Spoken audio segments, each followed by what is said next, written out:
Donc une session consacrée au stress, aux peurs, à l'anxiété.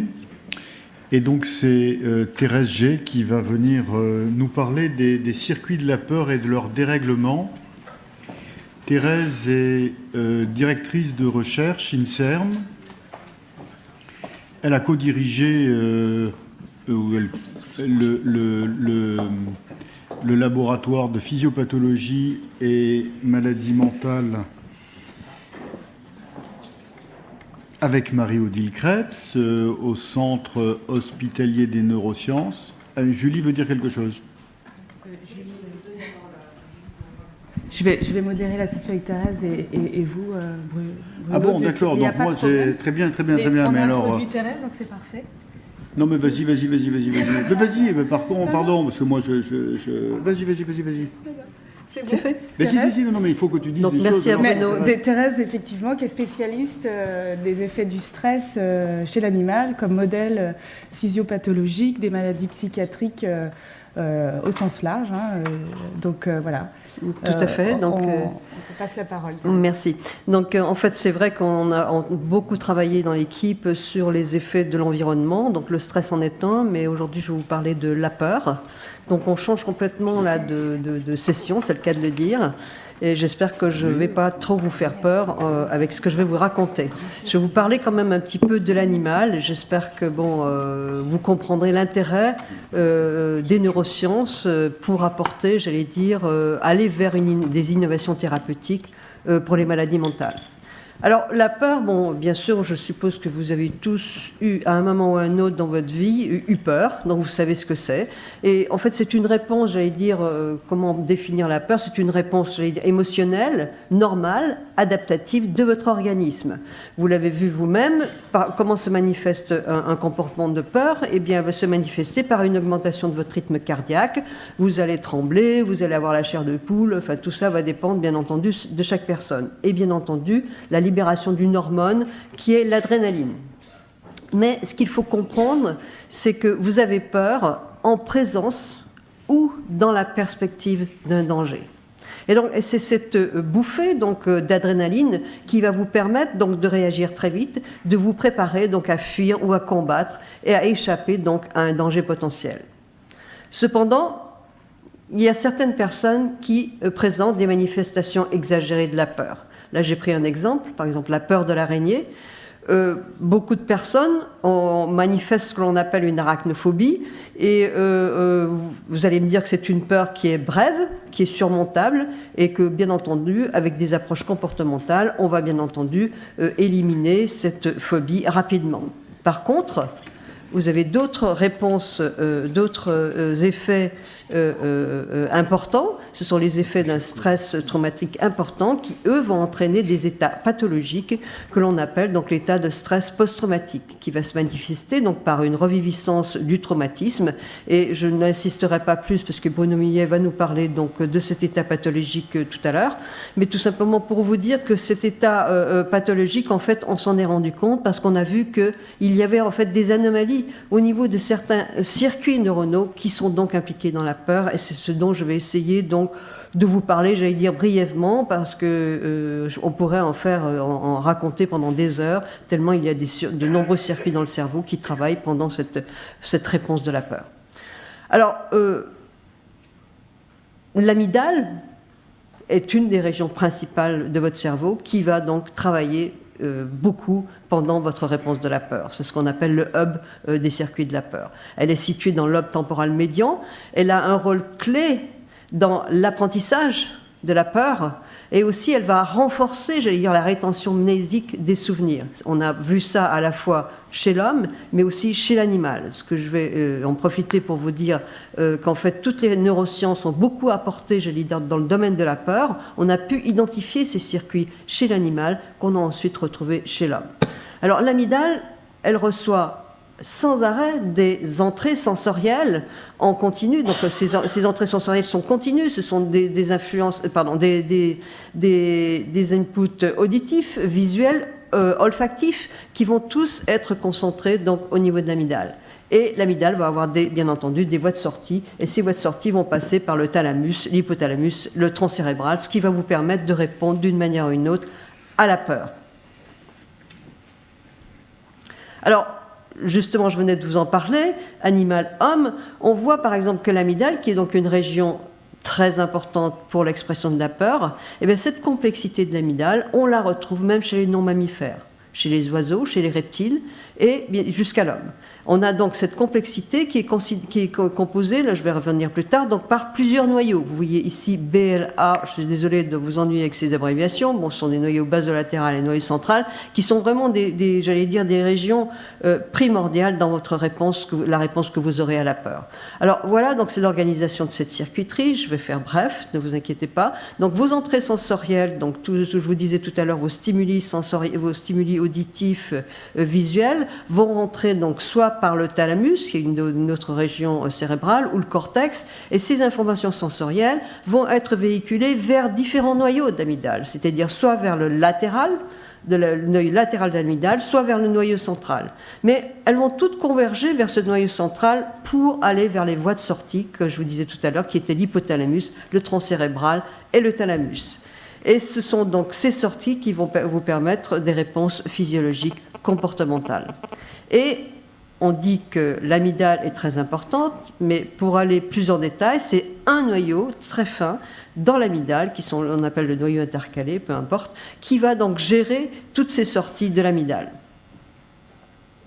Alors, amygdale, oui, mais il y a beaucoup d'autres circuits qui sont impliqués dans votre réponse de peur. On a longtemps parlé d'une tripartie, c'est-à-dire que c'était principalement l'hippocampe, le cortex préfrontal et l'amygdale qui étaient impliqués dans la réponse de peur, mais aujourd'hui on peut ajouter d'autres régions, par exemple la substance grise périabducale et aussi le thalamus, le noyau paraventriculaire. Alors, si on prend par exemple l'hippocampe ventral, c'est une des régions de votre hippocampe qui va projeter donc sur l'amygdale. Donc encore une fois, les informations ici, elles sont serrées. Pour le cortex préfrontal médian, là aussi on a plusieurs régions. On appelle ça, chez l'animal, on appelle ça les cortex préfrontal médian.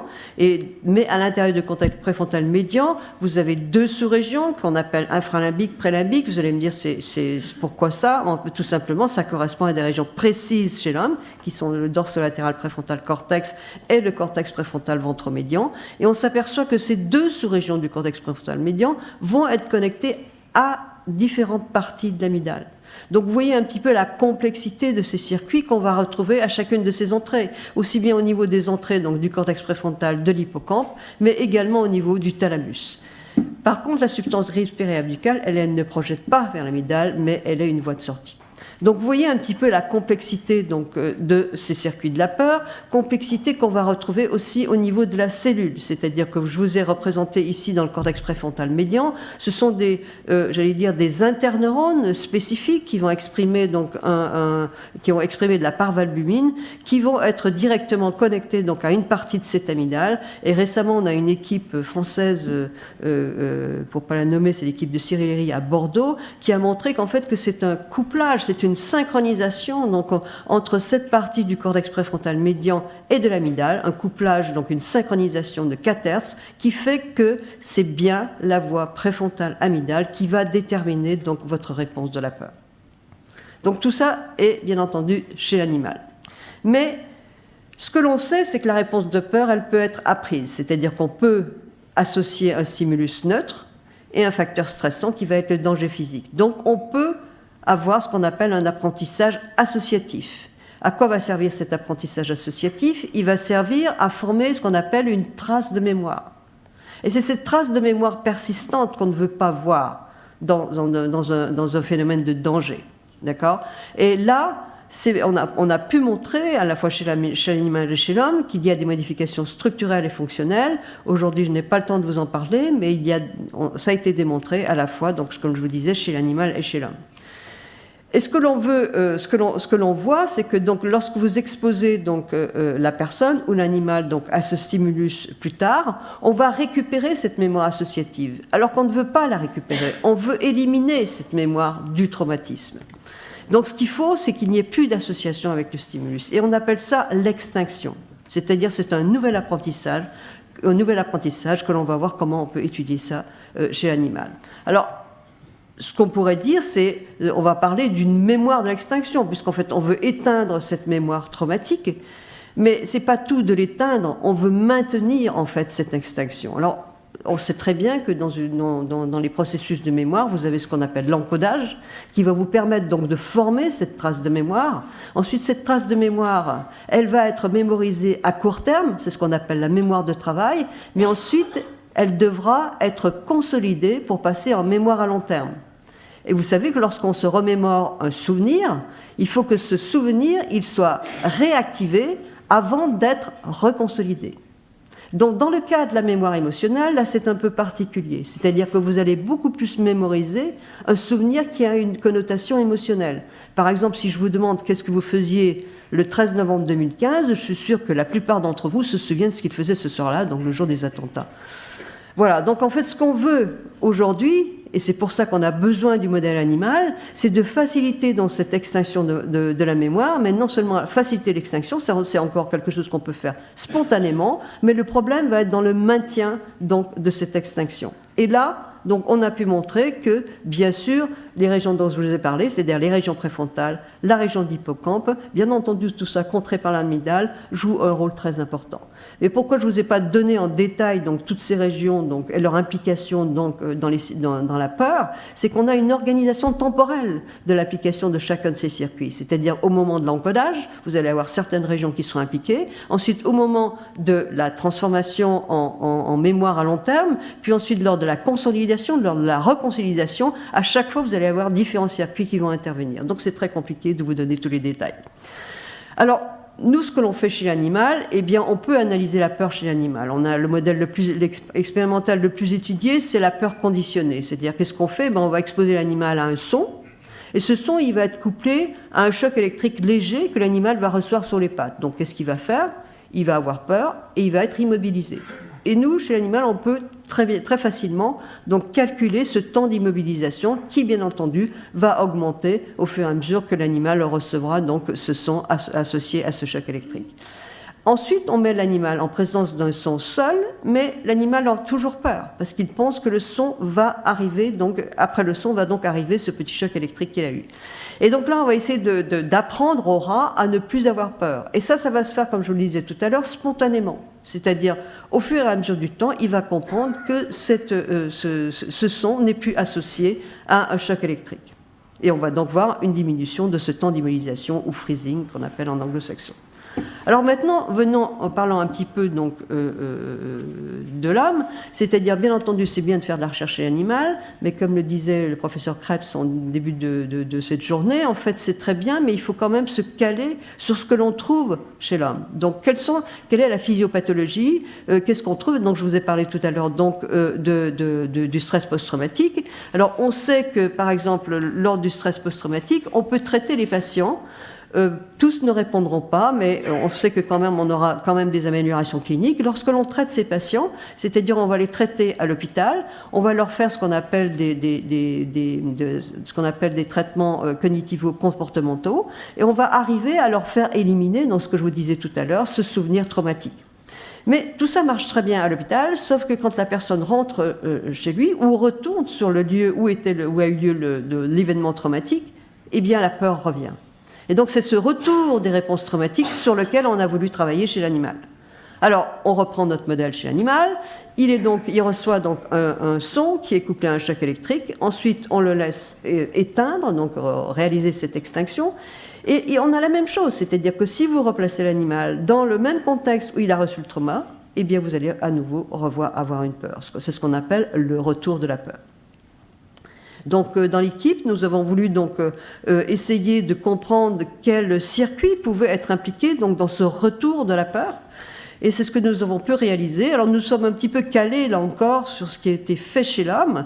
Il a été démontré que le circuit déterminant donc, pour ce transfert des informations, vous changez l'animal de contexte, vous changez la personne qui a été donc, victime d'un stress post-traumatique, vous le changez de contexte et vous voyez qu'en fait, il y a quelque chose qui ne va pas au niveau donc, de ces deux régions. Ils ont pu montrer qu'en fait, il y avait une corrélation positive positive entre l'hippocampe et le cortex préfrontal, et on a trouvé donc que cette corrélation positive, en fait, elle était dépendante du contexte. Donc c'est ce qu'on a voulu faire chez l'animal, et là donc on a utilisé donc les approches qui se font à l'heure actuelle. Donc c'est l'approche optogénétique qui nous permet en fait de cibler très exactement donc ces neurones de l'hippocampe qui projettent vers le cortex préfrontal. Donc activation sélective de ce circuit, et ensuite on est allé voir donc le comportement, on est allé mesurer donc le retour de la peur chez l'animal. Et là, qu'est-ce qu'on a pu montrer? On a pu montrer, eh bien, que oui, lorsque l'on active optogénétiquement donc, ce circuit donc, qui va de l'hippocampe vers le cortex préfrontal, on diminue fortement ce retour de la réponse de peur. Donc, on a gagné un petit peu l'hypothèse de départ. Donc voilà, donc, on poursuit à l'heure actuelle donc, cette recherche qui est très intéressante. Donc, on a montré que cette relation hippocampe-cortex préfrontal est très importante donc, dans ce retour de la peur. Et ce que l'on réalise à l'heure actuelle aujourd'hui, c'est de voir quelles sont les dynamiques de communication. D'accord, les deux régions sont impliquées. Elles sont synchronisées, mais quel type de synchronisation utilisent-elles donc, pour communiquer, pour transférer donc, ces informations qui sont probablement des informations contextuelles et qui vont donc de l'hippocampe vers le cortex. Voilà, donc en conclusion, donc, je veux vous dire qu'on a essayé de modéliser, j'allais dire, chez l'animal, quelque chose qu'on a retrouvé chez l'homme, et on a pu montrer que donc, ce sont bien les neurones de l'hippocampe qui projettent au cortex préfrontal, qui contrôlent le retour de la peur qui, comme vous l'avez vu, est dépendant du contexte. Donc, il nous reste à identifier le mécanisme. Existe-t-il une synchronisation entre ces neurones des deux régions? Et enfin, si cela est vrai, eh bien, nous avons identifié une signature du retour de la peur, et on espère que cela pourra servir à une cible thérapeutique potentielle des troubles anxieux et particulièrement de l'EPST. Je vous remercie.